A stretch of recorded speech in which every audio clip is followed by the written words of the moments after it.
హల్లెలూయా! దేవుని పరిశుద్ధ నామమునకు స్తోత్రం కలుగునుగాక.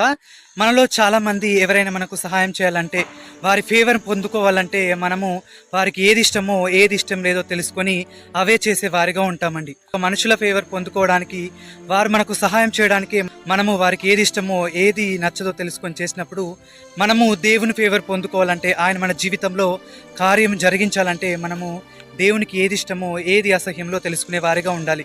మనము సామెతల గ్రంథము 6వ అధ్యాయము 16వ వచనంలో చూసినట్టయితే దేవునికి ఏమంటే అసహ్యమో అవి వ్రాయబడిందండి. అవి ఏంటంటే అహంకార దృష్టి, కళ్ళలాడు నాలుక, నిరపరాధులను చంపు చేతులు, దుర్యోచనలు చేయు హృదయము, లేని వాటిని పలుకు అబద్ధ సాక్షియు, కీడు చేటుకు పాదములు, అన్నదమ్ముల మధ్య జగడములు పెట్టించుట, ఇవన్నీ దేవునికి అసహ్యం అని చెప్పి దేవుని వాక్యం సెలవిస్తుంది.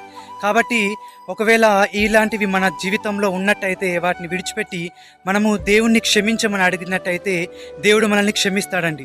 కాబట్టి మనము ఎప్పుడైతే దేవునికి ఇష్టానుసారంగా జీవిస్తూ ఆయనకు అసహ్యమైనది మనం విడిచిపెట్టే వారిగా ఉంటామో అప్పుడు దేవుడు మన జీవితంలో ఏదైతే మనం అనుకుంటున్నామో ఆ కార్యము జరిగించి ఆయన ఫేవర్ మనకుంచి మనం చేసే ప్రతి పనిలో మనం సఫలమయ్యేలాగా చేస్తాడు. అట్టి కృప దేవుడు మనందరికీ దయచేయునుగాక. ఆమేన్. హల్లెలూయా.